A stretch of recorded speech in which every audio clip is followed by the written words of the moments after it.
यीशु नाम,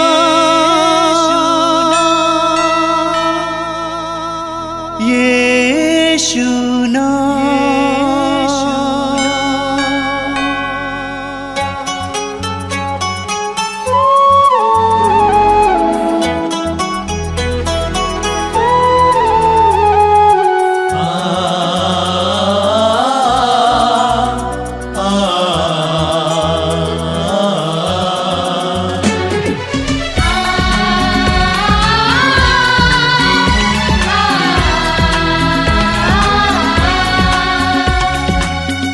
पूरब से पश्चिम तक, उत्तर से दक्षिण तक, पूरब से पश्चिम तक, उत्तर से दक्षिण तक, गूंजे गूंजे यीशु नाम, यीशु नाम। पूरब से पश्चिम तक, उत्तर से दक्षिण तक, गूंजे गूंजे यीशु नाम, यीशु नाम।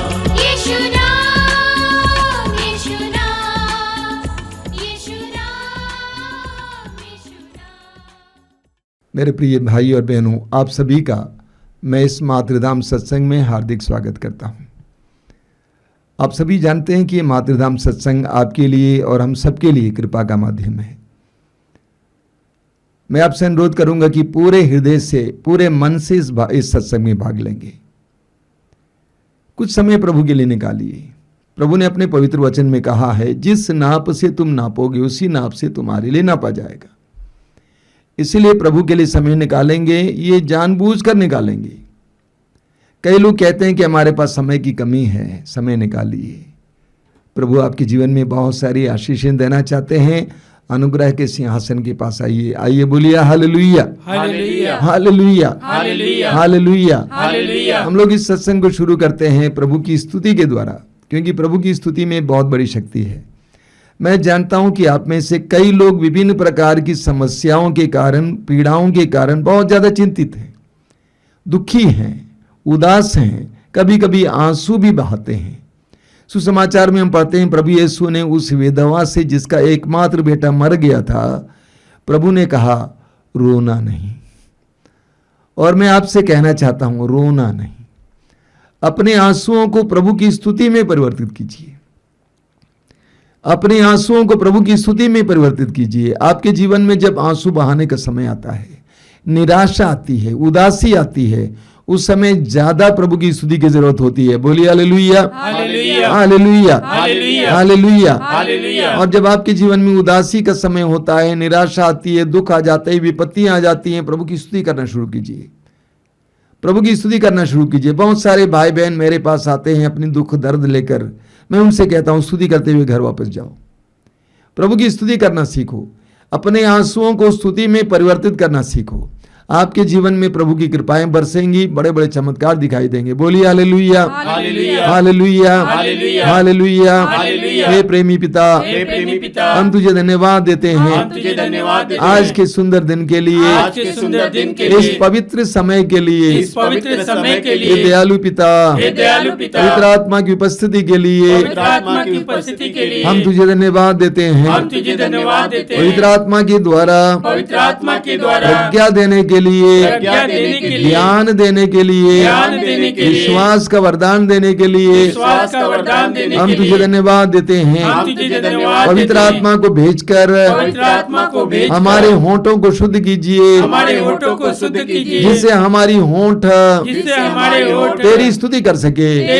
Hallelujah, hallelujah, hallelujah, hallelujah, hallelujah, hallelujah, hallelujah. मेरी आत्मा प्रभु का गुणगान करती है। मेरा मन अपने मुक्तिदाता ईश्वर में आनंद मनाता है। Hallelujah, hallelujah, hallelujah. मेरी आत्मा प्रभु का गुणगान करती है। मेरी आत्मा प्रभु का गुणगान करती है। Hallelujah, hallelujah, hallelujah, hallelujah, hallelujah. Hallelujah. धर्मियों धर्मियों, प्रभु में आनंद मनाओ। प्रभु में आनंद मनाओ। धर्मियों धर्मियों, प्रभु में आनंद मनाओ। प्रभु में आनंद मनाओ। स्तुतिगान करना, स्तुतिगान करना, स्तुतिगान करना स्तुतिगान करना भक्तों के लिए भक्तों के लिए उचित है। उचित है। हालेलुया। हालेलुया। वीणा बजाते हुए वीणा बजाते हुए प्रभु का धन्यवाद करो। प्रभु का धन्यवाद करो। सारंगी पर सारंगी पर उसका स्तुतिगान करो। उसका स्तुतिगान करो। उसके आदर में उसके आदर में नया गीत गाओ। नया गीत गाओ। मन लगाकर मन लगाकर वाद्य बजाओ। वाद्य बजाओ। Hallelujah, hallelujah. हालेलुया। हालेलुया। प्रभु का वचन सच्चा है। प्रभु का वचन सच्चा है। प्रभु का वचन सच्चा है। प्रभु का वचन सच्चा है। उसके समस्त कार्य उसके समस्त कार्य विश्वसनीय है। विश्वसनीय है। हालेलुया। हालेलुया। प्रभु को धार्मिकता प्रभु को धार्मिक और न्याय प्रिय है। और न्याय प्रिय है। पृथ्वी उसकी सत्य प्रतिज्ञता से पृथ्वी उसकी सत्य प्रतिज्ञता से परिपूर्ण है। परिपूर्ण है। Hallelujah, hallelujah. Hallelujah, hallelujah. Hallelujah. Hallelujah. उसके शब्द मात्र से उसके शब्द मात्र से आकाश बना है। आकाश बना है। उसके श्वास मात्र से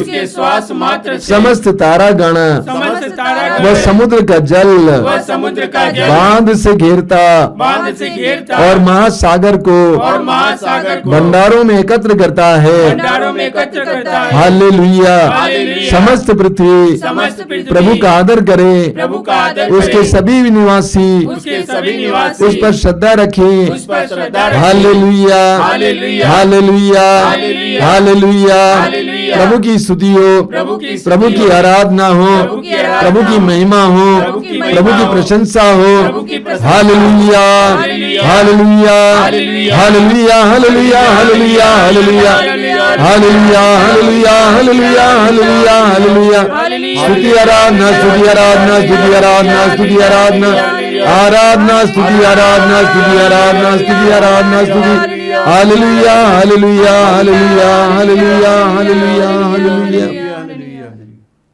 हम बड़े आनंद के साथ इस समय हमारे भाई और बहन के साथ प्रभु का स्तुति गान करेंगे।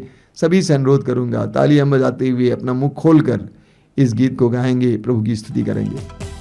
आओ हम उसकी स्तुति करें, प्रभु यीशु की स्तुति करें। आओ हम उसकी स्तुति करें, प्रभु यीशु की स्तुति करें। ओ आओ हम उसकी स्तुति करें, प्रभु यीशु की स्तुति करें। आओ हम उसकी स्तुति करें, प्रभु यीशु की स्तुति करें। दिल मिलाकर करें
गडरिया प्रेमी है वो, न्याय प्रेम का भंडार है वो, भला गडरिया प्रेमी है वो, न्याय प्रेम का भंडार वो, भला गडरिया प्रेमी है वो।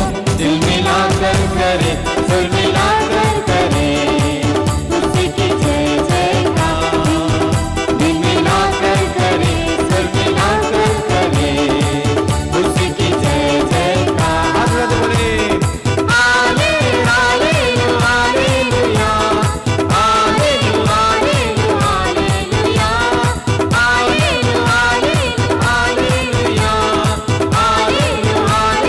हालेलुया। आओ हम उसकी स्तुति करें, प्रभु यीशु की स्तुति करें। आइए आओ हम उसकी स्तुति करें, प्रभु यीशु की स्तुति करें। ओ आओ हम उसकी स्तुति करें, प्रभु यीशु की स्तुति करें। आओ हम उसकी स्तुति करें, प्रभु यीशु की स्तुति करें। दिल मिलाकर करे, स्वर मिलाकर करे, उसकी जय जयकार। दिल मिलाकर करे, स्वर मिलाकर करे, उसकी जय जयकार। हाथ उठाते हुए हाले हालेलुया हालेलुया, हाले hallelujah hallelujah, hallelujah hallelujah hallelujah,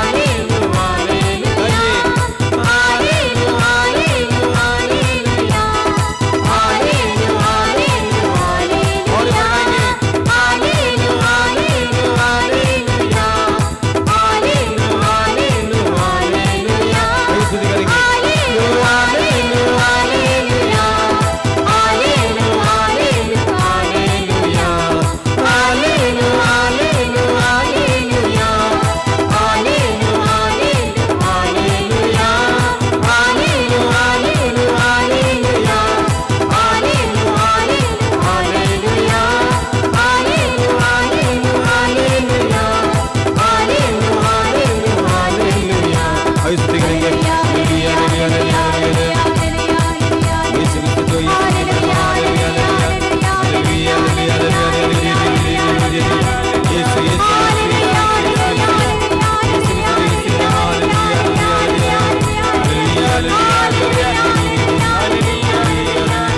आइए हम प्रार्थना करें। अपनी आंखें बंद कीजिए। हमने प्रभु की स्तुति की है, प्रभु की आराधना की है। हम अपने हृदय और मन को इस समय एकाग्र करेंगे। अपने मन के हर प्रकार की बात को प्रभु के सामने रखिए। सारी व्यस्तताओं को दूर रखिए। अपने कामकाज को फिलहाल बंद कीजिए। ये पूर्ण समय प्रभु को देने के लिए इस समय तैयार हो जाइए। कोई काम करते हुए इस कार्यक्रम को ना देखें, बल्कि पूरी तरह से इसमें सहभागी होने के लिए तैयार हो जाइए। अपने हृदय की सारी पीड़ाओं को प्रभु के सामने रखिए। इस सत्संग में भाग लेते समय पूरे मन से विश्वास और भरोसे के साथ भाग लीजिए। प्रभु से कहिए कि प्रभु, मेरे जीवन में बहुत सारी पीड़ाएं हैं, बहुत सारी समस्याएं हैं। उन सारी बातों को मैं इस समय तेरे सामने रखता हूं। मैं विश्वास करता हूं कि तेरे लिए कुछ भी असंभव नहीं है। मेरी परिस्थितियों को तू बदलने में समर्थ है, सक्षम है। प्रभु यीशु, तूने कहा है विश्वास करने वालों के लिए सब कुछ संभव है। मैं विश्वास करता हूं, तुझ पर भरोसा रखता हूं। तूने कहा तुझ पर भरोसा रखने वाले, विश्वास करने वाले चमत्कार और चिन्ह प्रकट करेंगे। मैं विश्वास करता हूं प्रभु, इस समय अपने जीवन की और अपने परिवार की समस्याओं को तेरे सामने रखता हूं। पूर्ण विश्वास और भरोसे के साथ इस सत्संग में भाग लेता हूं। पवित्र आत्मा को भेजकर इस समय हमारे जीवन में अपने आप को प्रकट कीजिए। मेरे प्रिय भाई और बहनों, अपनी आंखें बंद कीजिए, अपने मन को एकाग्र कीजिए, हृदय को एकाग्र कीजिए, प्रभु में लीन हो जाइए। अपने जीवन की परिस्थितियों को प्रभु के सामने लाइए। पवित्र आत्मा के लिए अपने हृदय और मन को इस समय खोलिए। बोलिए, पवित्र आत्मा आइए मेरे जीवन में, मेरे परिवार में आइए, मेरी परिस्थितियों में आइए। पवित्र आत्मा ही हमारी परिस्थितियों को बदलने में समर्थ है, सक्षम है। पवित्र आत्मा के हाथों में अपने आप को समर्पित कीजिए। एक नन्हे बालक की तरह पूरी तरह से प्रभु के हाथ में समर्पित कीजिए। अपने आप को समर्पित करके, अपनी आंखें बंद करके पवित्र आत्मा के लिए प्रार्थना करेंगे। पवित्र आत्मा का आह्वान करते हुए हमारे भाई और बहनें गीत गाएंगे। हम उनके साथ मिलकर इस समय पवित्र आत्मा का आह्वान करेंगे, प्रार्थना करेंगे कि पवित्र आत्मा आइए, ये सत्य की आत्मा, शक्ति की आत्मा, ये शांति और प्रेम की आत्मा मुझ में और मेरे परिवार में, मेरे कम्युनिटी में उतर आइए। प्रार्थना में लीन हो जाइए। पावन आत्मा मुझ में आ, पावन आत्मा मुझ में आ, पावन आत्मा मुझ में आ, तू पावन आत्मा मुझ में आ। पावन आत्मा मुझ में आ, पावन आत्मा मुझ में आ, पावन आत्मा मुझ में आ, तू पावन आत्मा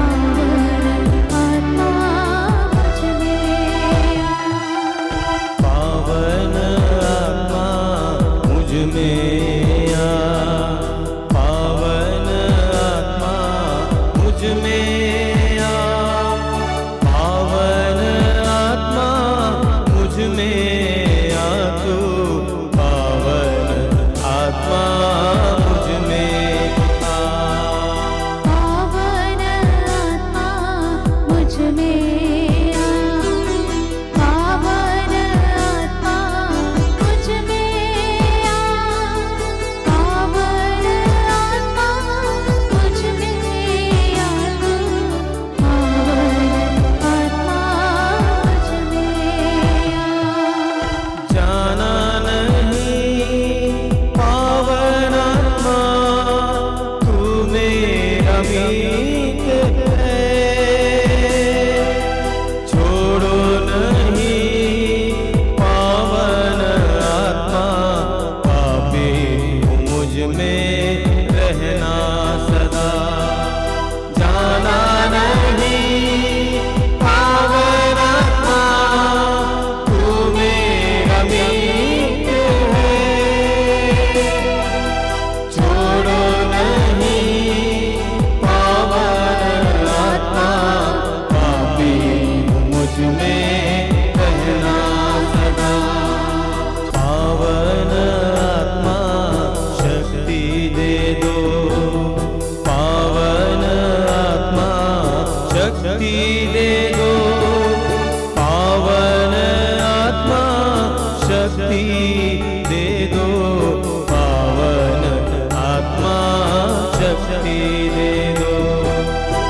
पावन आत्मा शक्ति दे दो, पावन आत्मा शक्ति दे दो, पावन आत्मा शक्ति दे दो, पावन आत्मा शक्ति दे दो।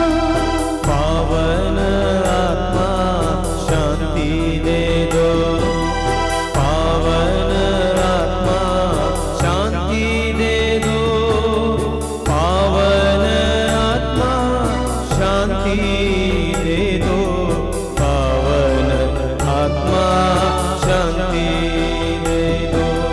पावन आत्मा शांति दे दो, पावन आत्मा शांति दे दो, पावन आत्मा शांति दे दो, पावन आत्मा शांति दे दो।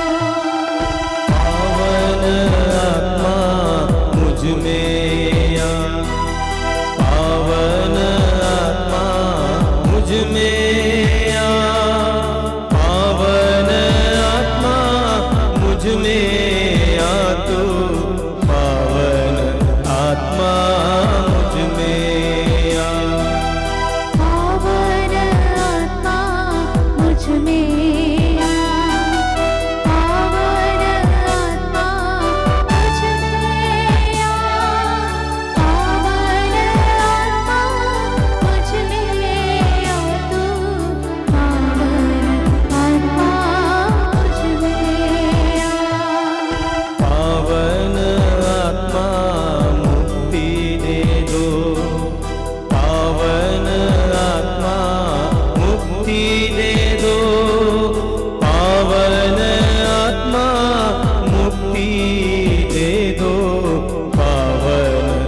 आत्मा मुक्ति दे दो।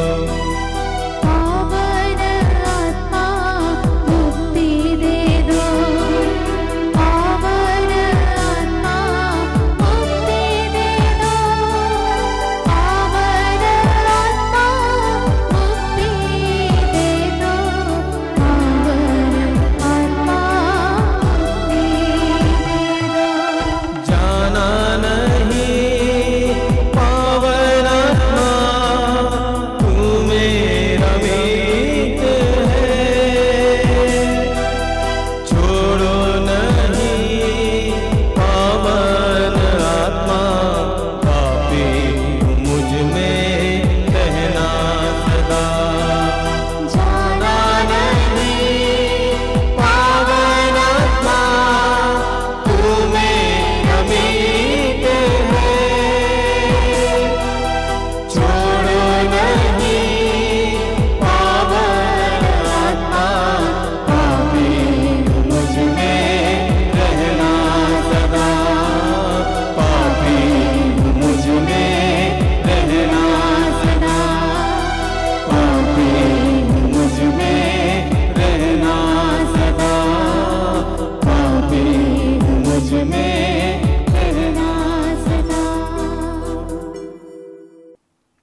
अपनी आंखें खोलिए, सबको जयसु। मेरे प्रिय भाई और बहनों, मैं जानता हूं कि हम सभी लोग इस समय अपने अपने कार्यों में व्यस्त होते जा रहे हैं। हम बीते दिनों को भूल जाते हैं कि जब हम खाली थे और उस समय अलग अलग प्रकार के आध्यात्मिक कार्यक्रमों के लिए अपना समय देते थे। इस व्यस्तता के बावजूद आप इस कार्यक्रम को देखने के लिए, इस कार्यक्रम में सहभागी होने के लिए समय निकालते हैं, मैं आपको बधाई देता हूं। हमारे जीवन में एक संतुलन होना ज़रूरी है। काम अति आवश्यक है, परिश्रम अति आवश्यक है, प्रेम और पारिवारिक रिश्ता अति आवश्यक है, लेकिन उसके साथ साथ प्रभु के प्रति हमारे समर्पण और हमारी भक्ति को भी बनाए रखना ज़रूरी है। प्रभु यीशु ने यूहन्ना के सुसमाचार के अध्याय 15 उसके वाक्य 8 में कहा है, मेरे पिता की महिमा इसमें है कि तुम बहुत फल उत्पन्न करो और मेरे शिष्य बने रहो। प्रभु कहते हैं मेरे पिता की महिमा इसमें है कि तुम बहुत फल उत्पन्न करो और मेरे शिष्य बने रहो। ईश्वर चाहता है कि हम बहुत फल उत्पन्न करें अपने परिश्रम के द्वारा, मेहनत के द्वारा, प्रार्थना के द्वारा। उसके साथ साथ प्रभु ईश्वर ये भी चाहता है कि हम लोग यीशु के शिष्य बने रहें। मैंने देखा कई लोग अपने जीवन में बहुत ज़्यादा फल उत्पन्न करने लगते हैं तो वे प्रभु को भूल जाते हैं, प्रभु का शिष्यत्व भूल जाते हैं। लेकिन हम विश्वासियों को एक संतुलन बनाए रखना चाहिए। काम काज के बावजूद भक्ति, प्रार्थना और प्रभु के लिए समय निकालने की आवश्यकता है। पवित्र वचन के लिए समय निकालने की आवश्यकता है। मैंने देखा है इस संसार में बड़े बड़े कार्य करने वाले लोग ऐसे होते हैं जिनके पास सबके लिए समय है। उसके परिवार के लिए समय है, प्रभु और भक्ति के लिए भी समय है, साथ साथ अपने काम काज के लिए भी समय है। हमें बंदरों की तरह नहीं बनना चाहिए कि एक पेड़ से दूसरे पेड़ पर, एक डाली से दूसरी डाली पर कूदने वाले बंदर। हमारे प्रतिदिन के जीवन में जो काम काज करना होता है उसको करना ज़रूरी है। बिना परिश्रम के, बिना पुरुषार्थ के हम कुछ भी पा नहीं सकते हैं। लेकिन उसके साथ साथ हमें प्रभु के लिए भी समय और स्थान देना ज़रूरी है। मैं आपको बधाई देता हूं कि आप इस सत्संग में भाग ले रहे हैं, समय दे रहे हैं, प्रभु के साथ बैठे हैं, प्रभु का वचन सुन रहे हैं। प्रभु के पवित्र वचन के द्वारा हमें रोशनी मिलती है, हमारे जीवन के लिए पथ मिलता है, हमारे अंधकार में मन और हृदय को एक प्रकाश मिल जाता है।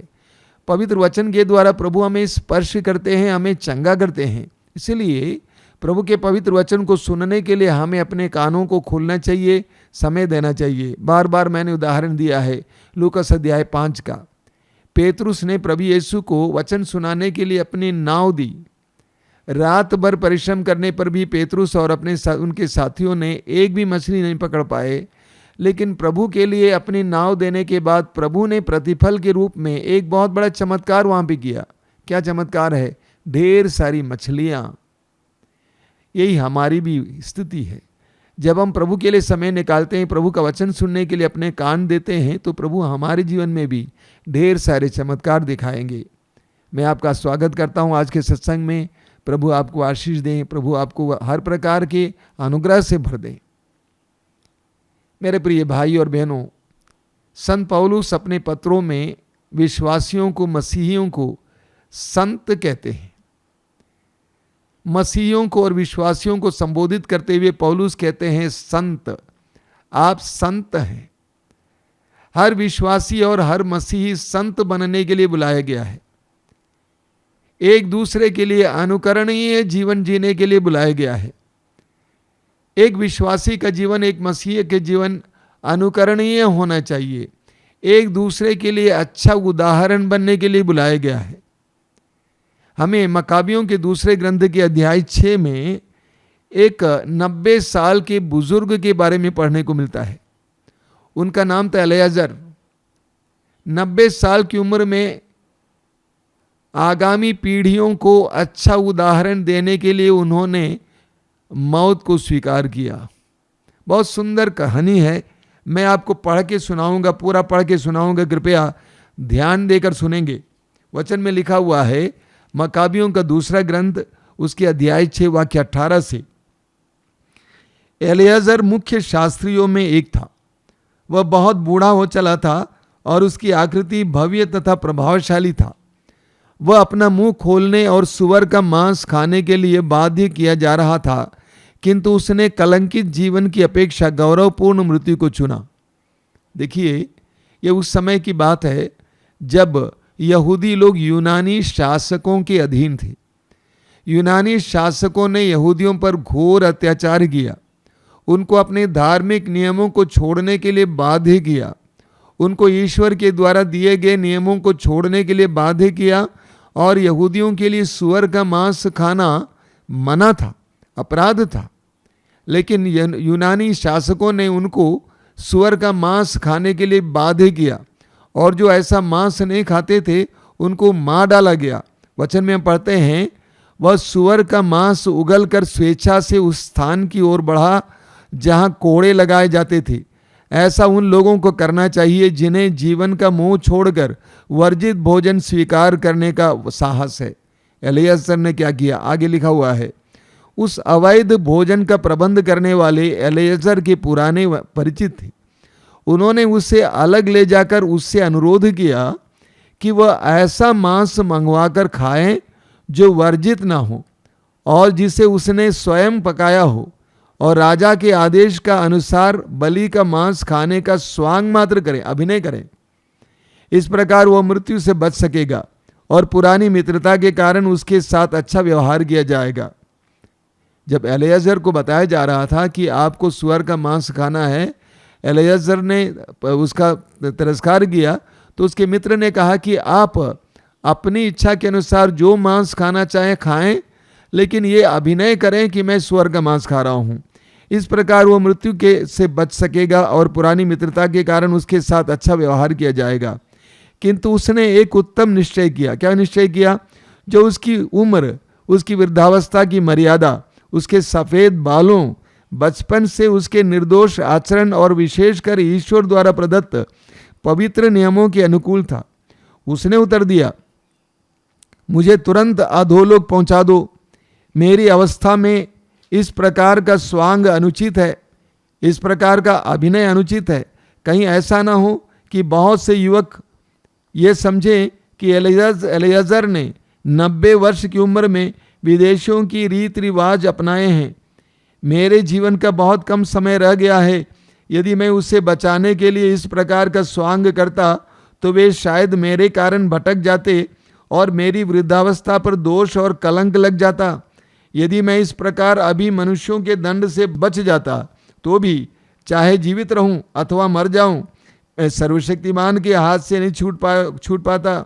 इसलिए यदि मैं अभी साहस के साथ अपना जीवन अर्पित करूंगा तो मैं अपनी वृद्धावस्था की प्रतिष्ठा बनाए रखूंगा और युवकों के लिए एक अच्छा उदाहरण प्रस्तुत करूंगा कि किस प्रकार पूज्य तथा पवित्र विधियों की रक्षा के लिए कोई स्वेच्छा से और आनंद के साथ मर सकता है। यह कहकर एलियाजर सीधे उस स्थान की ओर बढ़ा जहां कोड़े लगाए जाते थे।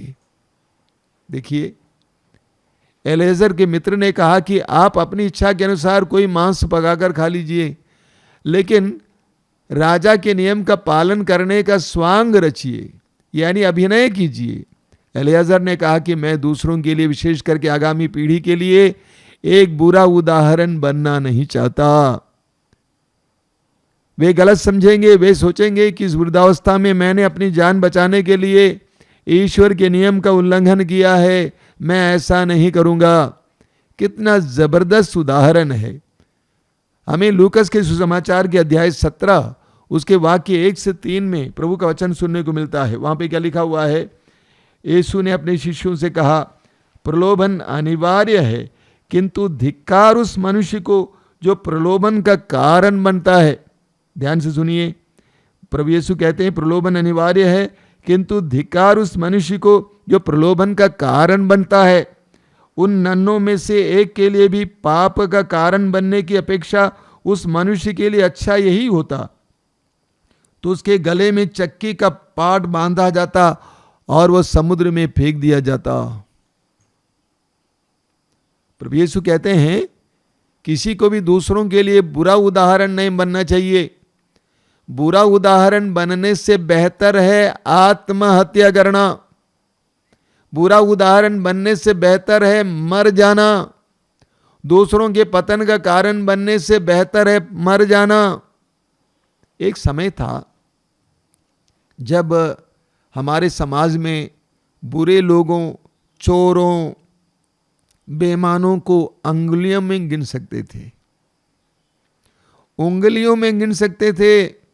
लेकिन आज ऐसा जमाना आ गया जब अच्छे और ईमानदार और पवित्र लोगों को उंगलियों में गिनना पड़ता है। जमाना कितना बदल गया है। आज बड़े से बड़े नेता, बड़े से बड़े लोग, समाज के बड़े से बड़े लोग दूसरों के लिए बेईमानी और भ्रष्टाचार की सबक दे रहे हैं। धार्मिक नेता हो, अन्य प्रकार के नेता हो, दूसरों के लिए बुरे उदाहरण बन रहे हैं। आए दिन बहुत ज्यादा बुराइयों के बारे में हमें सुनने को मिलता, बलात्कार के बारे में, लैंगिक कुकृतियों के बारे में सुनने को मिलता। क्या कारण है? नर नारियां एक दूसरे के लिए प्रलोभन का कारण बन रहे हैं। हमारे वेशभूषा को देखें, लोग कैसे वेशभूषा पहनते हैं, कैसे कैसे कपड़े पहनते हैं। कभी कभी मुझे लगता है कि उनको तो कपड़ों से दुश्मनी है। इस तरह कपड़े पहनते हैं कि वे अपने गुप्तांगों को किसी तरह से प्रदर्शित कर सकें, प्रत्यक्ष रूप से या परोक्ष रूप से प्रदर्शित कर सकें, और उसको देखने वाले उत्तेजित हो जाते हैं, वासना युक्त हो जाते हैं, वासना को तृप्त करने के लिए, बुराई करने के लिए, अपराध करने के लिए तैयार हो जाते हैं। हम एक दूसरे के लिए प्रलोभन का कारण बन रहे हैं। मैं अक्सर लोगों से बोला करता हूं, प्रभु यीशु ने पर विश्वास करने वाले हम लोग प्रभु में पवित्र बनाए गए हैं, और हमें अपने शरीर को दूसरों के लिए पतन और प्रलोभन का कारण नहीं बनने देना है। हम लोग पवित्र लोग हैं, हम लोग प्रभु पर विश्वास करने वाले हैं। हमें अपने शरीर को कभी भी दूसरों के पतन के लिए कारण नहीं बनाना चाहिए, प्रलोभन के लिए कारण नहीं बनाना चाहिए। देखिए संत पेतरुस क्या कहते हैं, बहुत सुंदर बात कहते हैं। पेतरुस का पहला पत्र अध्याय 3 वाक्य 3 और 4 शायद आपने बार बार सुना होगा। आप लोगों का श्रृंगार बाहरी केश प्रसाधन, स्वर्ण आभूषण तथा सुंदर वस्त्र नहीं हो। देखिए पेतरुस कहते हैं आप लोगों का श्रृंगार बाह्य केश प्रसाधन, स्वर्ण आभूषण तथा सुंदर वस्त्र नहीं हो, वह हृदय के अभ्यंतर का विनम्र तथा शांत स्वभाव का अनश्वर अलंकरण हो। देखिए ये जो बाह्य बातें हैं वो अनश्वर नहीं है, नश्वर है। युवावस्था में आप अपने को डेंटिंग पेंटिंग करते हैं, अपने को सुंदर बनाए रखने की कोशिश करते हैं, ये शाश्वत नहीं है, ये अनश्वर नहीं है, ये मिटने वाला है। पेतरुस कहते हैं कि वह हृदय के अभ्यंतर का विनम्र तथा शांत स्वभाव का अनश्वर अलंकरण हो। एक व्यक्ति की सुंदरता इन बातों में है, हृदय के अभ्यंतर का विनम्र तथा शांत स्वभाव जो ईश्वर की दृष्टि में महत्व रखता हो। हमें एक दूसरे के लिए प्रलोभन का कारण नहीं बनना चाहिए, बल्कि एक दूसरे के लिए अनुकरण का कारण बनना चाहिए, एक दूसरे के लिए प्रोत्साहन का कारण बनना चाहिए, एक दूसरे के लिए पवित्रता का कारण बनना चाहिए। आज बहुत सारी युवतियां परेशान हैं, उनके साथ गलत व्यवहार किया जाता है। क्या कारण है? उन्होंने गलत सिग्नल दिया है। वे गलत सिग्नल देते हैं और वे फंस जाते हैं। हमें दूसरों के लिए पतन के लिए कारण नहीं बनना चाहिए। एजेकियल नबी के ग्रंथ में एक बहुत सुंदर पाठ आपको पढ़ने को मिलेगा। एजेकियल नबी का ग्रंथ, उसके अध्याय 9 में हम पढ़ते हैं, एजेकियल नबी ने एक सुंदर दृश्य देखा। उस दृश्य में ईश्वर विनाश के दंड देने वाले दूतों को आदेश देता है। क्या आदेश देता है? ईश्वर ने आदेश दिया, नगर के आर पार जाओ, सारे यरूशलेम में घूमकर उन लोगों को पता लगाओ जो वहां हो रहे विभत्स कार्य कर्मों के कारण रोते और विलाप करते हैं, और उनके मस्तक पर ताव अक्षर का चिन्ह अंकित करो। प्रभु ने दंड देने वाले दूतों, विनाश के दूतों को आदेश दिया कि वे पूरे यरूशलेम में घूमें और यरूशलेम शहर में जो जो बुराइयां हो रही हैं उन बुराइयों पर रोने वालों को देखें और उनके मस्तक पर ताव अक्षर लगाएं, और जो ऐसे अक्षर नहीं लगाए गए हैं उन लोगों को मार डालो। वचन में लिखा हुआ है, आगे लिखा हुआ है, तुम बूढ़ों, नवयुवकों और नवयुवतियों को, दुधमुए बच्चों और स्त्रियों को दया किए बिना मारो, किंतु जिन पर ताव अक्षर का चिन्ह अंकित है उन पर हाथ मत लगाओ। प्रभु ईश्वर ने उनसे कहा कि जाकर यरूशलेम में ढूंढ निकालो कितने लोग जो बुराइयां हो रही हैं उसके लिए रो रहे हैं, कलप रहे हैं। यानी उस जमाने में यरूशलेम में हो रही बुराइयों के लिए लोग रो नहीं रहे थे, कलप नहीं रहे थे। लोगों ने बुराइयों के साथ समझौता कर लिया है। ये आज की भी समस्या है। लोगों ने बुराइयों के साथ समझौता कर लिया है। बड़े से बड़े लोग, अच्छे से लोगों ने बुराइयों के साथ समझौता कर लिया है। मैं तो कहूंगा आज मनुष्य ने पाप बोध, भलाई और बुराई का बोध खो दिया है।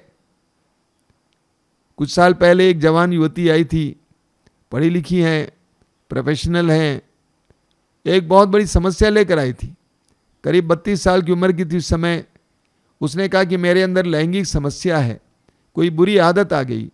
तो मैंने पता लगाने का प्रयास किया। तो उसने कहा कि मेरे बचपन में मुझे मेरे पिताजी के बिस्तर से एक अश्लील किताब मिली थी और इस अश्लील किताब को मैं भी पढ़ने लगी। मेरे अंदर भी वासना आने लगी, मैं भी बुराई का शिकार बन गई, मेरे अंदर बुरी आदत आ गई।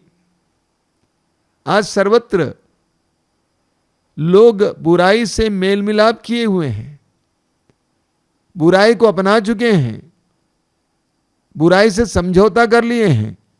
कितनी दयनीय अवस्था है। और प्रभु कहते हैं लूकास अध्याय 17 वाक्य 3 में कि जो बुराई के लिए कारण बनते हैं, दूसरों के लिए बुरा उदाहरण बनते हैं, उनके लिए अच्छा होता है कि वे मर जाते। हमें लूकास के सुसमाचार के अध्याय 4 में पढ़ने को मिलता है, उसके वाक्य 18 और 19 में, कि प्रभु यीशु कफरनाउम के सभागृह में थे और उन्होंने इस्यास नबी के ग्रंथ का वो अंश लिया और पढ़ा। प्रभु का आत्मा मुझ पर छाया रहता है, उसने मेरा अभिषेक किया, उसने मुझे भेजा है जिससे मैं दरिद्रों को सुसमाचार सुनाऊं, बंदियों को आज़ादी और अंधों को दृष्टिदान का संदेश सुना दूं, दलितों को स्वतंत्र करूं और अनुग्रह का वर्ष घोषित करूं। इसको पढ़ने के बाद उन्होंने वो ग्रंथ सेवक के हाथ में दिया और वो बैठ गए। वाक्य 20 में लिखा हुआ है, सब लोगों की दृष्टि यीशु पर टिकी हुई थी।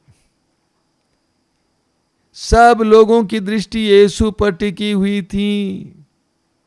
मेरे प्रिय भाई और बहनों, ये जानिए, ये मानिए, लोगों की नजर हम पर लगी हुई है। लोगों की नजर हम पर लगी हुई है कि आप माँ बाप हैं। ये मत भूलिए, आपके बच्चों की नजरें आप पर लगी हुई हैं। मम्मी पापा क्या करते हैं, कहाँ जाते हैं, किनके साथ उठते बैठते हैं, क्या बात करते हैं, बच्चों की नजरें और बच्चों के कान आप पर लगे हुए हैं। और आप जो कुछ करते हैं उसका बहुत बड़ा असर आपके बच्चों पर पड़ता है। आज बहुत सारे माँ बाप अपने बच्चों के लिए ही बुरे उदाहरण बने हुए हैं। गाली गलौज, गंदी बातें, झगड़ा, मारपीट, बच्चे सब देखते हैं। माँ बाप बच्चों के लिए बुरा उदाहरण बने हुए हैं। एफेसियों के पत्र के अध्याय 6 उसके वाक्य 4 में संत पौलुस कहते हैं, पिताओं आप यीशु की तरह अपने बच्चों को शिक्षा दिया करो, उपदेश दिया करो, प्रभु की तरह। प्रभु ने हमें कैसे शिक्षा दी? प्रभु ने वचन के द्वारा जरूर शिक्षा दी, लेकिन अपने कार्यों के द्वारा भी शिक्षा दी। प्रभु ने कहा कि अपने दुश्मनों को प्यार करो, जो तुम पर अत्याचार करते हैं उनके लिए प्रार्थना करो, और प्रभु ने यह करके दिखाया। प्रभु ने अपने शिष्यों के पैरों को धोया और कहा कि इसी तरह तुम भी एक दूसरे के पैर को धो। प्रभु ने यूदस जैसे व्यक्ति को अपने करीब रखा और उसको उसके साथ नरमी से बर्ताव किया अंत तक, और हमें सिखाते हैं इसी तरह तुम भी प्यार करो। कभी कभी देखने को मिलता है कि कुछ माता पिता अपने बच्चों को बोलते हैं कि चर्च जाओ, गिरजाघर क्यों नहीं गए, जबकि वे स्वयं नहीं जाते हैं। जबकि वे स्वयं नहीं जाते हैं। बच्चे अपने मन में सोच रहे हैं पापा क्यों नहीं जाते। पिता बोलते हैं कि शराब क्यों पीते हो, इस उम्र में शराब पिया जाता है, पढ़ने की उम्र है। बच्चा कहता है कि पापा भी तो पीते हैं। एक सच्चाई को जानना जरूरी है। हमारे बच्चे हमारा अनुकरण करते हैं। हम जो बोलते हैं उसको नहीं मानते हैं, हमारा अनुकरण करते हैं। बच्चे माँ बाप को देखते हैं, जैसे माँ बाप करेंगे वैसे बच्चे भी करेंगे। तो इसीलिए हमें अपने माँ बच्चों के लिए आदर्श बनना है, अनुकरणीय बनना है, बुरा उदाहरण नहीं बनना है। एक बच्चे के लिए सबसे बड़ा गुरु उसकी माँ है, उसके बाप हैं। उसके बाद ये बाहर के टीचर्स और अन्य लोग हैं। सबसे बड़े गुरु माँ और बाप हैं। बचपन में माँ बाप ने बच्चों को जो सिखाया है वो कभी भी नहीं मिटेगा। हो सकता है कुछ समय के लिए वो भूल जाएं, लेकिन फिर वापस उसी की ओर आ जाएगा। तो हमें बुरे उदाहरण नहीं बनना चाहिए। क्या आप कलीसिया के अधिकारी हैं, अगुआ हैं? क्या आप पुरोहित हैं, धर्म बहन हैं? इस बात को नहीं भूलना चाहिए कि लोगों की नजरें आप पर लगी हुई हैं। आप कैसे जीते हैं, आप क्या बात करते हैं, आप किसके साथ घूमते फिरते हैं, आप क्या खाते पीते हैं, आपकी जीवन शैली क्या है, लोगों की नजरें हम पर लगी हुई हैं। हम पढ़ते हैं संत पौलुस तिमोथी के पत्र में, पहले पत्र में संत पौलुस तिमोथी को समझाते हैं। तिमोथी के पहले पत्र के अध्याय 4 उसके वाक्य 12 में कहते हैं, तुम्हारी कम उम्र के कारण कोई तुम्हारा तिरस्कार ना करे। तुम वचन, कर्म, प्रेम, विश्वास और शुद्धता में विश्वासियों के आदर्श बनो। तिमोथी कलीसिया के अगुआ थे। पौलुस कहते हैं तुम वचन, कर्म, प्रेम, विश्वास और शुद्धता में विश्वासियों के आदर्श बने हो। तुम वचन में, कर्म में, प्रेम में, विश्वास में और शुद्धता में विश्वासियों के आदर्श बनो। हो सकता है कि हम में से कई लोग आदर्श नहीं बन सकते हैं, लेकिन बुरे उदाहरण ना बने। बुरे उदाहरण ना बने। कुछ पुरोहित और धर्म बहन कहते हैं क्या हम अपना व्यक्तिगत जीवन नहीं जी सकते हैं? मैं कहता हूं बिल्कुल नहीं। आप व्यक्तिगत जीवन नहीं जी सकते। आप पब्लिक हो गए हैं, आप सार्वजनिक हो गए हैं। जिस दिन आपका अभिषेक हुआ, जिस दिन आपने मन्नत लिया, उस समय आप सार्वजनिक हो गए हैं। इसीलिए दूसरे लोग आपकी ओर देखते हैं। दूसरे लोग आपकी ओर देखते हैं। क्या आप मसीही हैं, साधारण मसीही? इस बात को मत भूलिए कि लोगों की नजरें आप पे लगी हुई हैं। आपकी जीवन शैली क्या है, आपके परिवार की स्थिति क्या है, आपका आपसी रिश्ता कैसा है, पति पत्नी का रिश्ता, बच्चों और माँ बाप का रिश्ता कैसा है, सबकी नजरें आप पर लगी हुई हैं। पेतरुस के पहले पत्र के अध्याय 2 उसके 12 में पेतरुस एक बहुत सुंदर शिक्षा देते हैं। पेतरुस का पहला पत्र उसके अध्याय 2 वाक्य 12 में पेतरुस क्या कहते हैं? पेतरुस कहते हैं कि गैर मसीहों के बीच आप लोगों का आचरण निर्दोष हो। गैर मसीहों के बीच आप लोगों का आचरण निर्दोष हो। इस प्रकार जो अब आपको कुकर्मी कहकर आपकी निंदा करते हैं, वे आपके सत्कर्मों को देखकर ईश्वर के आगमन के दिन उसकी स्तुति करेंगे।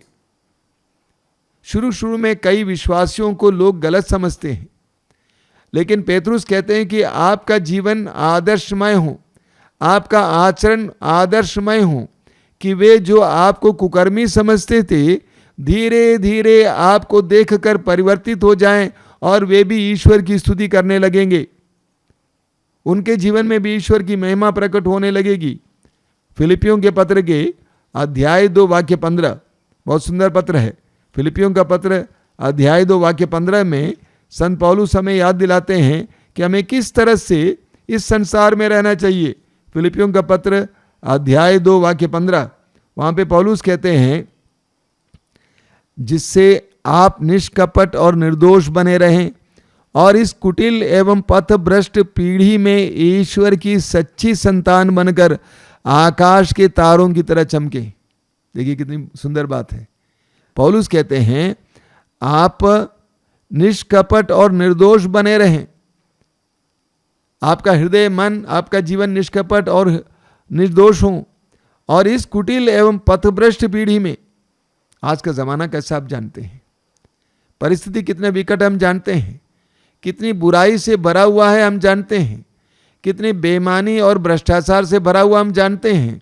पौलुस कहते हैं इस कुटिल एवं पथभ्रष्ट पीढ़ी में ईश्वर की सच्ची संतान बनकर आकाश के तारों की तरह चमके।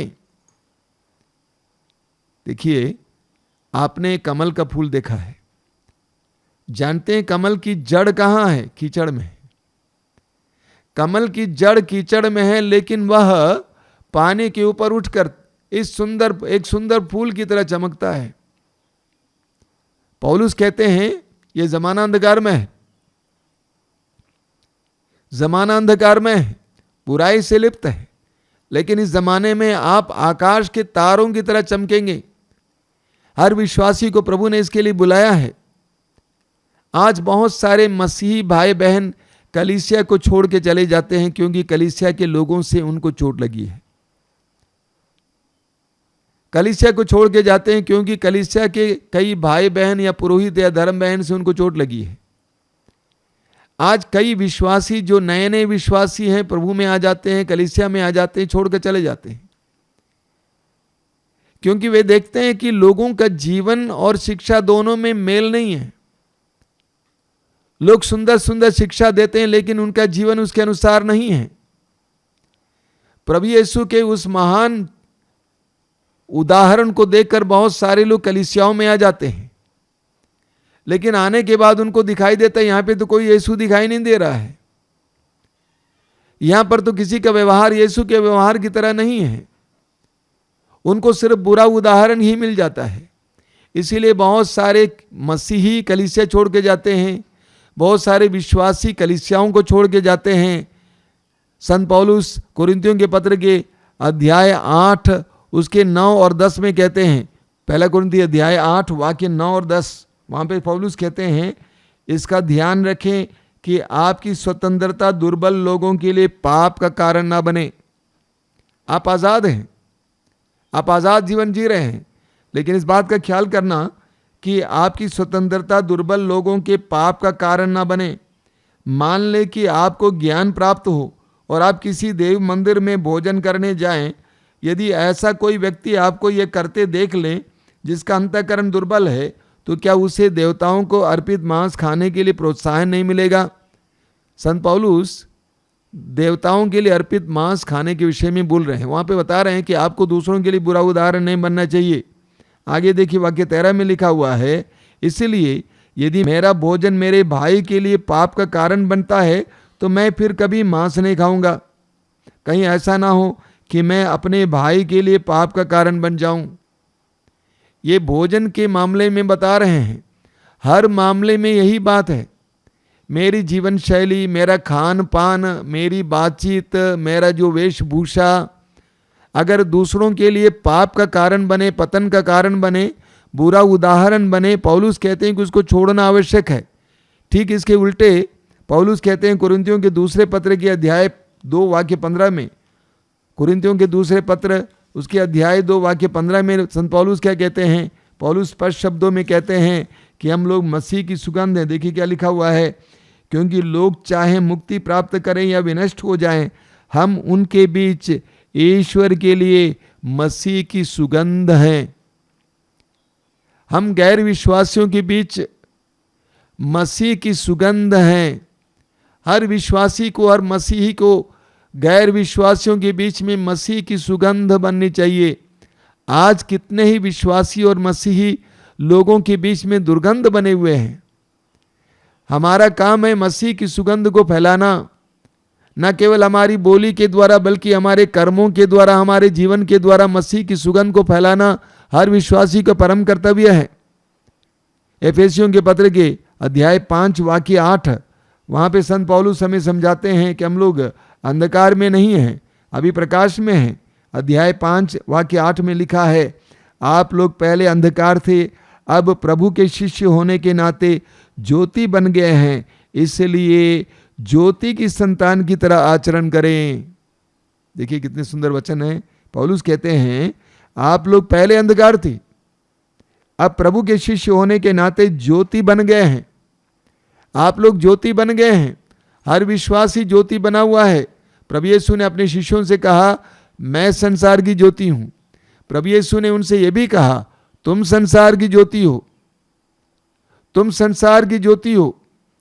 और प्रभु यीशु ने कहा कि तुम्हारे भले कार्यों को देखकर लोग स्वर्गीय पिता की महिमा करें। इसीलिए पौलुस कहते हैं आप लोग पहले अंधकार थे, अब प्रभु के शिष्य होने के नाते ज्योति बन गए हैं, इसलिए ज्योति की संतान की तरह आचरण करें। मेरे प्रिय विश्वासी भाई और बहनों, मेरे प्रिय मसीही भाई और बहनों, हम इस संसार में अंधकार में हैं जरूर। संसार में बहुत अंधकार है, हमें उससे मेल नहीं खाना चाहिए, हमें उससे मिल नहीं जाना चाहिए, बल्कि हम ज्योति बनने के लिए बनाए गए हैं। हमें दूसरों के लिए अनुकरणीय आदर्श प्रस्तुत करने की आवश्यकता है। हमें दूसरों के पतन के लिए कारण नहीं बनना चाहिए। हमारी जीवन शैली, हमारा वेशभूषा, हमारी बातचीत, हमारे कार्य, हमारा खान पान दूसरों के लिए पतन का कारण ना बने, प्रलोभन का कारण ना बने, बल्कि हम दूसरों के सामने एक चमकते तारे की तरह, सुगंध की तरह, और जैसा कि पौलुस कहते हैं हम दूसरों के लिए अनुकरण के योग्य बने, ज्योति बन जाएं। हम इसके लिए प्रार्थना करेंगे। मेरे प्रिय भाई और बहनों, मैं जानता हूं कि आज का ये प्रवचन आपके जीवन को ललकारने वाला है। मसीह धर्म कोई धर्म नहीं है, वो एक जीवन शैली है। मसीह जीवन एक जीवन शैली है। इसीलिए प्रारंभिक कलीसिया में लोग इसको नया पंथ कहते थे। एक नई जीवन शैली, एक नया जीवन दर्शन जो संसार से अलग है। प्रभु यीशु ने स्वयं कहा है यूहन्ना के सुसमाचार के अध्याय 15 वाक्य 18 और 19 में कि मैंने तुमको संसार से अलग किया है। हम संसार में हैं लेकिन संसार के नहीं हैं। हम संसार में जरूर हैं लेकिन संसार के नहीं हैं। यूहन्ना का सुसमाचार अध्याय 17 में हम पढ़ते हैं, प्रभु यीशु स्वयं कहते हैं, प्रार्थना करते हैं पिता से, वे संसार में हैं लेकिन बुराई से बचाइए, वे संसार के ना बने। मेरे प्रिय भाई और बहनों, हम प्रभु से प्रार्थना करें कि प्रभु हमें अनुकरणीय जीवन जीने के लिए, संतों का जीवन जीने के लिए कृपा दें। हम अपने बच्चों के लिए, अपने समाज के लिए, अपने समुदाय के लिए, अपनी कलीसिया के लिए बुरे उदाहरण ना बने, बल्कि दूसरों के लिए प्रोत्साहन का कारण बने, दूसरों के उत्थान के लिए कारण बने। आइए हम प्रार्थना करें। अपनी आंखें बंद कीजिए। प्रभु यीशु, धन्यवाद देते हैं इन पवित्र क्षणों के लिए, तेरे पवित्र वचनों के लिए धन्यवाद देते हैं जिसके द्वारा तूने हमें इस बात को आकृष्ट किया है कि हमें संसार में दूसरों के लिए पतन और प्रलोभन का कारण नहीं बनना चाहिए, बल्कि दूसरों के उत्थान और दूसरों के लिए प्रोत्साहन के लिए कारण बनना चाहिए। प्रभु, हमें ऐसी कृपा दीजिए, हमारे अंतःकरण को खोलिए, हमारी वास्तविकताओं को जानने के लिए कृपा दीजिए। हमारे परिवार से लेकर हम दूसरों के लिए अनुग्रह का कारण बने, अनुकरण का कारण बने, दूसरों के उत्थान का कारण बने, ना कि हम उनका पतन का कारण बने। हमें कृपा प्रदान कर। धन्यवाद यीशु, धन्यवाद। तेरी स्तुति, तेरी आराधना, तेरी महिमा। आराधना हो आराधना, प्रेम स्वरूप आराधना। आराधना हो आराधना, प्रेम स्वरूप आराधना। आराधना हो आराधना, ज्योति स्वरूप आराधना। आराधना हो आराधना, ज्योति स्वरूप आराधना। आराधना हो आराधना, प्रेम स्वरूप आराधना। आराधना हो आराधना, प्रेम स्वरूप आराधना। आराधना हो आराधना, ज्योति स्वरूप आराधना। आराधना हो आराधना, ज्योति स्वरूप आराधना। आराधना आराधना, रोटी रूप आराधना। आराधना आराधना, ज्योति रूप आराधना। आराधना आराधना, रोटी रूप आराधना। आराधना आराधना, ज्योति रूप आराधना। आराधना हो आराधना, प्रेम स्वरूप आराधना। आराधना हो आराधना, ज्योति स्वरूप आराधना। परम प्रसाद से बहती है तेरे शीतल जलधारा। परम प्रसाद से बहती है तेरे शीतल जलधारा। ओ परम प्रसाद बहती है तेरे शीतल जलधारा। परम प्रसाद से बहती है तेरे शीतल जलधारा।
यीशु की स्तुति है, यीशु की आराधना हो, यीशु की महिमा हो, यीशु की स्तुति हो। Hallelujah, hallelujah, hallelujah, hallelujah, hallelujah.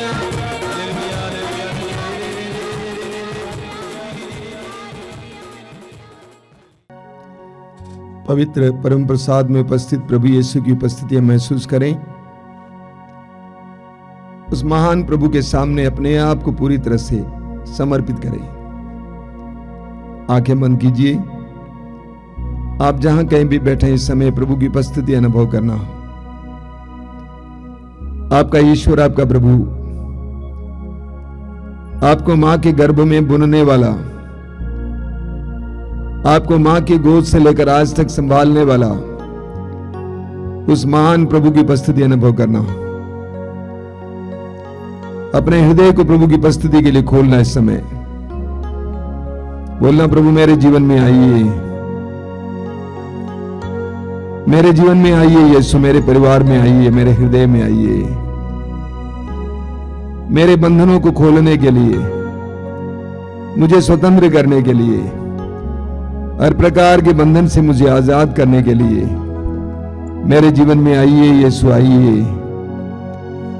मेरे परिवार में आइए यीशु, हर प्रकार की अशांति को दूर करने के लिए, हर तरह के विभाजन को दूर करने के लिए, मेल मिलाप की कमी को दूर करने के लिए,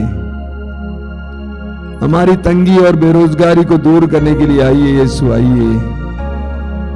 यीशु का स्वागत करना। याद कीजिए प्रभु ने क्या कहा है प्रकाशना ग्रंथ अध्याय 3 उसके वाक्य 20 में, मैं द्वार पर खड़ा होकर खटखटा रहा हूं, यदि कोई मेरी वाणी सुनकर मेरे लिए द्वार खोल देगा, मैं आकर उसके साथ भोजन करूंगा और वो मेरे साथ। ये प्रभु की प्रतिज्ञा है। आप अपने हृदय के द्वार को, अपने जीवन के द्वार को, अपने परिवार और घर के द्वार को प्रभु के लिए खोलेंगे। प्रभु आपके जीवन में आएंगे और आपके साथ भोजन करेंगे। वह आपके साथ। पूर्ण विश्वास करने समय He loves you my brother, my sister। वो आपको प्यार करते हैं, आपका ख्याल करते हैं, आपको आजाद करना चाहते हैं हर प्रकार के बंधन से, हर तरह की बुराई के फंदे से वो आपको छुड़ाना चाहते हैं। आंखें बंद करना, इस समय अपना हृदय खोलना, प्रभु की आराधना करना। अपने हृदय से प्रभु से कहिए, प्रभु मैं आपकी आराधना करता हूं, मैं तेरी आराधना करता हूं। स्वर्गदूतों और संतों के साथ मिलकर मैं तेरी आराधना करता हूं। हजारों असंख्य स्वर्गदूतों के साथ मिलकर मैं तेरी आराधना करता हूं। स्वर्ग के सभी नागरिकों के साथ मिलकर मैं तेरी आराधना करता हूं। मेरी आत्मा तेरा गुणगान करती है, मेरा मन तुझ में आनंद मनाता है। मां मरियम की तरह मैं भी कहना चाहता हूं, मेरी आत्मा प्रभु का गुणगान करती है। मेरा मन अपने मुक्तिदाता ईश्वर में आनंद मनाता है। मैं जानता हूं कि आप एक ऐसे ईश्वर हैं, तू एक ऐसा परमेश्वर है जो सर्वशक्तिमान होने पर भी दुर्बलों को साथ देता है, पवित्र होने पर भी पापियों का स्वागत करता है, सर्वशक्तिमान होने पर भी दुर्बलों के साथ रहता है। एक ऐसा प्रभु हमारी बुद्धि और समझ के परे, लेकिन ये सच्चाई हम विश्वास करते हैं। यीशु, हम विश्वास करते हैं कि इस समय तू हमारे बीच में हमारे साथ है। हम तेरी आराधना करते हैं, तेरी स्तुति करते हैं। तेरे पवित्र वचन में लिखा हुआ है, संध्या होने पर लोग बहुत से अबदूत ग्रस्तों को यीशु के पास ले आए। यीशु ने शब्द मात्र से अबदूतों को निकाला और सब रोगियों को चंगा किया। इस सत्संग के दौरान प्रभु यीशु हमने अपने आप को और हमारे साथ बहुत सारे अन्य दुर्बल और कमजोर और रोगी लोगों को लाए हैं। हम पर दया करना यीशु, दया करना। एक शब्द कह देना और हमें स्वतंत्र करना, ये स्वतंत्र करना। आइए प्रभु की स्तुति और आराधना करेंगे। बोलिए hallelujah, hallelujah, hallelujah, hallelujah, hallelujah. Yeshu मेरी शक्ति है, यीशु मेरी शक्ति है, यीशु मेरा बल है, यीशु मेरा बल है। हालेलुया, हालेलुया, हालेलुया, हालेलुया, हे प्रभु मेरे बल, हे प्रभु मेरे बल, मैं तुझे प्यार करता हूँ। मैं तुझे प्यार करता हूँ। हे प्रभु मेरे बल, हे प्रभु मेरे बल, मैं तुझे प्यार करता हूँ। मैं तुझे प्यार करता प्रभु हूँ। मेरी चट्टान है, प्रभु मेरी चट्टान है, मेरा गढ़ और मेरा भरोसा, मेरा गढ़ और मेरा भरोसा, मेरा गढ़ और मेरा उद्धारक, मेरा गढ़ और मेरा उद्धार, ईश्वरी मेरी चट्टान है। ईश्वरी मेरी चट्टान है, जहाँ मुझे शरण मिलती है जहाँ मुझे शरण मिलती है, वही मेरी ढाल है, वही मेरी ढाल है, मेरा शक्तिशाली मेरा शक्तिशाली उद्धार करता उद्धार करता और आश्रयदाता और आश्रयदाता। प्रभु धन्य है। प्रभु धन्य है, मैंने उसकी दुहाई दी मैंने उसकी दुहाई दी और मैं अपने शत्रुओं पर विजयी हुआ। मैं अपने शत्रुओं पर विजयी हुआ। मैं मृत्यु के पास में पड़ गया था, मैं मृत्यु के पास में पड़ गया था, विनाश की प्रचंड धारा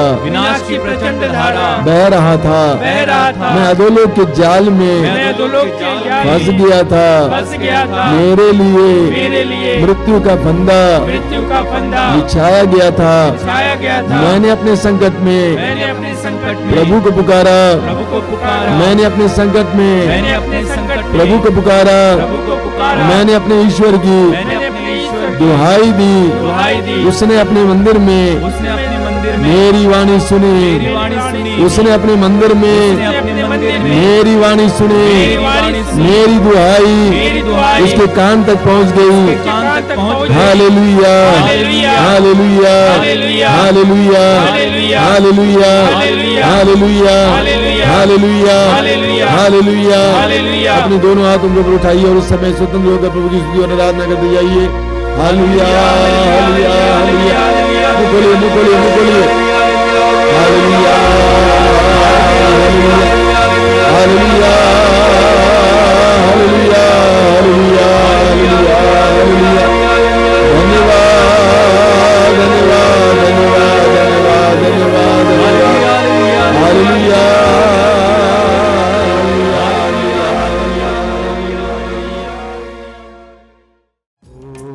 तेरी आराधना यीशु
अपनी आंखें खोली। मेरे प्रिय भाई और बहनों, मार्कुस के समाचार के अध्याय 5 उसके वाक्य 36 में हम पढ़ते हैं, प्रभु यीशु ने जायरूस से कहा, डरिए नहीं, बस विश्वास कीजिए। जायरूस को खबर मिल गई कि उनकी बेटी छोटी सी बालिका मर चुकी थी। प्रभु ने उससे कहा, डरिए नहीं, बस विश्वास कीजिए। डर अविश्वास का चिन्ह है। डर अविश्वास का द्योतक है। जब हमारा विश्वास कमजोर हो जाता है, जब हमारा विश्वास दृढ़ नहीं है, तो हमारे अंदर डर आ जाता है। भूत प्रेत के बारे में, अंधकार के बारे में, भविष्य के बारे में आशंकाएं आ जाती है, उत्कंठाएं आ जाती है, भय आ जाता है, चिंताएं आ जाती है। ये सब डर का ही रूप है। विश्वास की कमी से हमारे अंदर डर छा जाता है। प्रभु यीशु अपने शिष्यों के साथ नाव में थे, हम जानते हैं सुसमाचार में। नाव डूबने को हो गई। प्रभु यीशु को शिष्यों ने जगाए, कहा कि प्रभु हमें बचाइए। प्रभु ने जागने के बाद आंधी को शांत किया और उसके बाद प्रभु ने उन लोगों से पूछा, रे अल्पविश्वासियों तुम क्यों डरते हो? रे अल्पविश्वासियों तुम क्यों डरते हो? जब हमारा विश्वास अल्प हो जाता है, कम हो जाता है, हमारे विश्वास में दृढ़ता की कमी आती है, तो हमारे अंदर डर छा जाता है। ठीक इसके विपरीत आप देखिए स्तोत्र 131 में लिखा हुआ वाक्य 2 में, बहुत सुंदर वचन है। वहां क्या लिखा हुआ है? मां की गोद में सोए हुए दूध छुड़ाए बच्चे के सदृश मेरी आत्मा शांत और मौन है। देखिए सुंदर, मां की गोद में सोए हुए दूध छुड़ाए बच्चे के सदृश मेरी आत्मा शांत और मौन है। ठीक उसी बच्चे की तरह मेरी आत्मा मुझ में है। एक बच्चा अपनी मां के गोद में कितना शांत है। क्यों शांत है? क्योंकि उस बच्चे को उसकी मां के प्यार पर भरोसा है। वह इसीलिए बिंदास हो जाता है मां की गोद में, क्योंकि वो सोचता है, जानता है कि मेरी मां मुझे उठाकर फेंकेगी नहीं, मेरी मां मुझे सुरक्षा देगी। मां के प्यार पर उसको विश्वास है, दृढ़ विश्वास, इसीलिए वो बिंदास हो जाता है। मैं आपको एक छोटा सा उदाहरण देता हूं। मान लीजिए एक छोटा सा लड़का है, उसकी मां यहां खड़ी है और वो लड़का खेल रहा था। उसकी मां के अगल बगल में बहुत मोटी मोटी औरतें भी खड़ी हैं। उसकी मां बहुत कमजोर औरत है, दुर्बल है शारीरिक रूप से। उस बच्चे को दूर से कुत्ता दौड़ाने लगता है और वो बच्चा दौड़कर किसके पास आएगा? मां के पास आएगा या सबसे मोटी औरत के पास जाएगा? मां के पास जाएगा। हालांकि वो जानता है कि मेरी मां शारीरिक रूप से अन्य औरतों से कमजोर है, इसके बावजूद वो मां की ओर दौड़ता है। क्यों? क्योंकि उसको अपनी मां के प्यार पर भरोसा है और वो मां को पकड़ लेता है, लिपट जाता है। हालांकि उसकी मां कमजोर थी अन्य नारियों की तुलना में, लेकिन वो विश्वास करता था कि मेरी मां मुझे प्यार करती है। जब ईश्वर पर हमारा विश्वास, उसके प्यार पर हमारा विश्वास मजबूत है, ध्यान देना, कई लोगों का विश्वास है, आप प्रभु हमें चंगा कर सकता है, ये कर सकता है, वो कर सकता है। क्या ईश्वर के प्रेम पर आपको विश्वास है? क्या विश्वास है कि मेरा प्रभु मुझे प्यार करता है?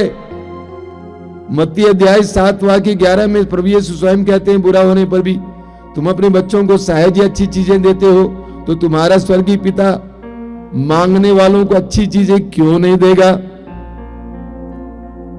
एक ऐसा विश्वास कि मेरा पिता, मेरा प्रभु भला है और वो अच्छी चीजें ही दे सकता है। जिसके अंदर इस प्रकार का दृढ़ विश्वास है, अपने प्रभु के प्रेम पर दृढ़ विश्वास है, उसके अंदर शांति बनी रहती है। चाहे कैसी भी अचानक परिस्थितियां बिगड़ जाएं, वह आश्वस्त रहता है, क्योंकि वो जानता है कि मेरा ईश्वर मुझे प्यार करता है और वो मुझे कभी भी बुराई दे ही नहीं सकता, क्योंकि वो भलाई का स्रोत है। ईश्वर के प्रेम पर आपका विश्वास दृढ़ होता जाएगा, आपका डर भागता जाएगा, एक एक डर भागता जाएगा। शैतान से, भूत प्रेत से, दुष्ट आत्माओं से, भविष्य की आशंकाओं से, लोगों से, परिस्थितियों से डर मिटता जाएगा। क्यों? क्योंकि आपको ईश्वर के प्रेम पर विश्वास है। ईश्वर के प्रेम पर विश्वास, इसलिए प्रभु यीशु ने कहा मेरे प्रेम में दृढ़ बने रहो, मेरे प्रेम में दृढ़ बने रहो। यूहन्ना अध्याय 15 वाक्य 9 में, मेरे प्रेम में दृढ़ बने रहो। प्रभु हम सबको प्यार करते हैं, ये विश्वास अपने हृदय में रख लो। एक दृढ़ विश्वास इस समय रखना कि मेरा ईश्वर, बाइबल में जिस ईश्वर के बारे में बताया गया वो प्रेमी है और वो मुझे प्यार करता है, वो मुझे त्याग नहीं सकता। मेरा दृढ़ भरोसा है, विश्वास है कि वो मुझे छोड़ नहीं सकता है। इसलिए मैं निर्विघ्न, निसंकोच अपना जीवन जीऊंगा। बोलिए hallelujah, hallelujah, hallelujah, hallelujah, hallelujah, hallelujah, hallelujah. Hallelujah. Yeshu मेरा प्रभु है, यीशु मेरा प्रभु है, यीशु मेरा मुक्तिदाता है, यीशु मेरा मुक्तिदाता है, ईश्वर मेरा पिता है, ईश्वर मेरा पिता है, ईश्वर मेरा पिता है, ईश्वर मेरा पिता है, पवित्र आत्मा मेरा सहचर है। पवित्र आत्मा मेरा साझा है। Hallelujah, hallelujah, hallelujah, hallelujah, hallelujah, hallelujah, hallelujah. Hallelujah. मैं ईश्वर पर, मैं ईश्वर पर, अब्बा पिता पर अब्बा पिता पर भरोसा रखता हूँ, भरोसा रखता हूँ, उसके प्रेम पर उसके प्रेम पर विश्वास करता हूँ। विश्वास करता हूँ। वो प्रेम और भलाई है, वह प्रेम और भलाई है, वो कभी भी मुझे बुराई दे नहीं सकता। कभी भी मुझे बुराई दे नहीं सकता। Hallelujah, hallelujah, hallelujah, hallelujah, hallelujah, hallelujah, hallelujah. Hallelujah. हे प्रभु यीशु, हे प्रभु यीशु, तूने कहा है तूने कहा है यदि तुम विश्वास करोगे, यदि तुम विश्वास करोगे, परमेश्वर की महिमा देखोगे। परमेश्वर की महिमा देखोगे। मुझे विश्वास का वरदान दीजिए, विश्वास का वरदान दीजिए। तेरे प्रेम पर विश्वास करने का वरदान दीजिए, तेरे प्रेम पर विश्वास करने का तेरे वरदान बलिदान दीजिए। पर विश्वास करने का वरदान तेरे दीजिए, बलिदान पर विश्वास करने तेरे का वरदान पवित्र रक्त दीजिए। पर विश्वास करने का वरदान तेरे दीजिए। पवित्र रक्त पर विश्वास करने का hallelujah, hallelujah, hallelujah, hallelujah, hallelujah, hallelujah, hallelujah. Hallelujah. ऊंची आवाज में प्रभु की स्तुति करते जाइए। हालेलुया,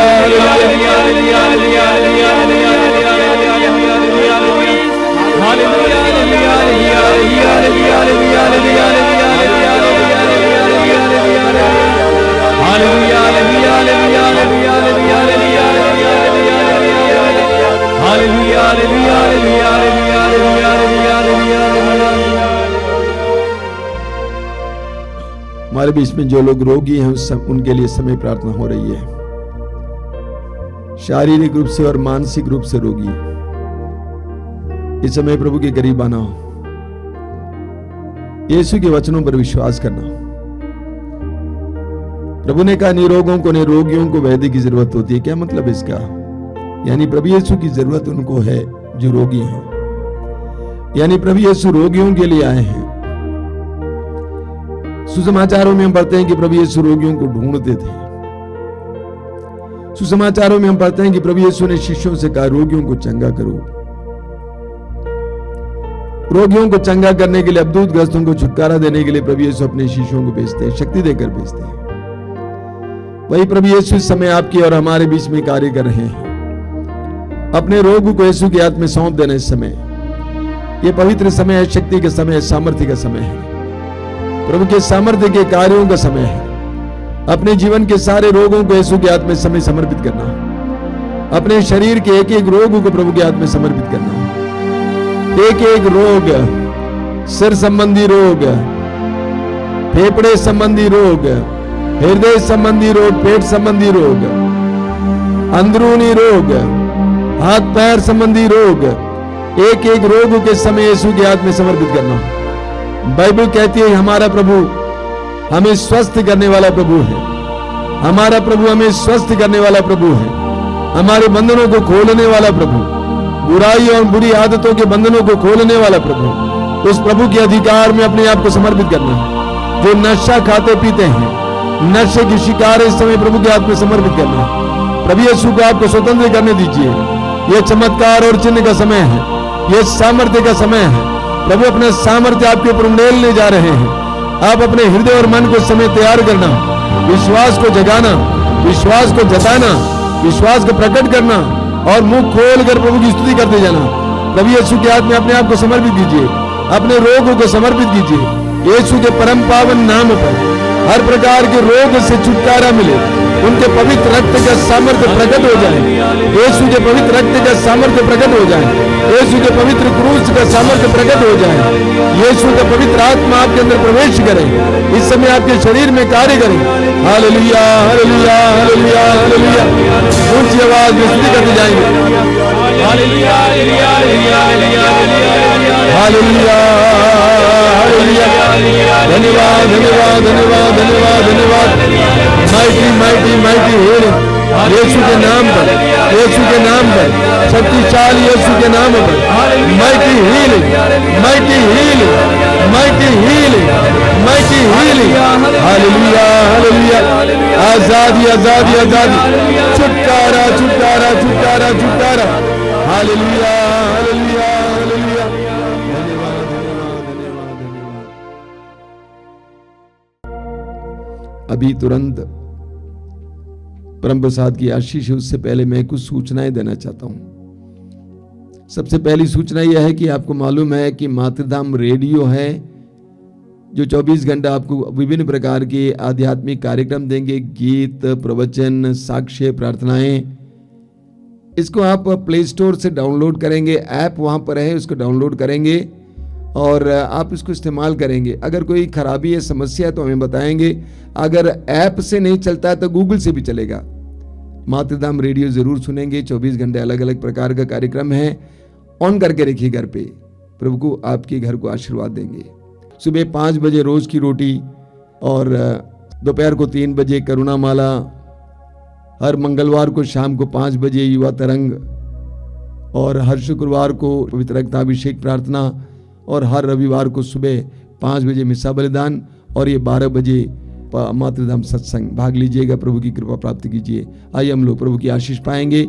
जो लोग तेल और पानी लाए हैं समय अपने हाथ में उठा के पकड़ेंगे।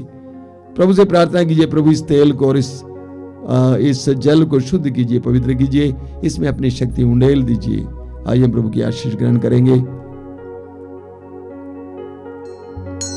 बोलिए हालेलुया, हालेलुया, हालेलुया, हालेलुया। प्रभु की स्तुति हो, प्रभु की स्तुति हो, प्रभु की आराधना हो। प्रभु की आराधना हो। हे प्रभु यीशु, हे प्रभु यीशु, इस जल को, इस जल को, इस तेल को, इस तेल को आशीर्वाद दीजिए, आशीर्वाद दीजिए। तेरी कृपाओं से भर दीजिए, तेरी कृपाओं से भर दीजिए। इसे शुद्ध और पवित्र कीजिए। इसे शुद्ध और पवित्र कीजिए। जो भी इसे ग्रहण करें, जो भी इसे ग्रहण करें, जो भी इसे धारण करें, जो भी इसे धारण उन्हें करें, चंगाई मिले, उन्हें चंगाई मिले, अद्भुतों से छुटकारा मिले। अद्भुतों से छुटकारा मिले। Hallelujah, hallelujah, hallelujah, hallelujah, hallelujah. Hallelujah.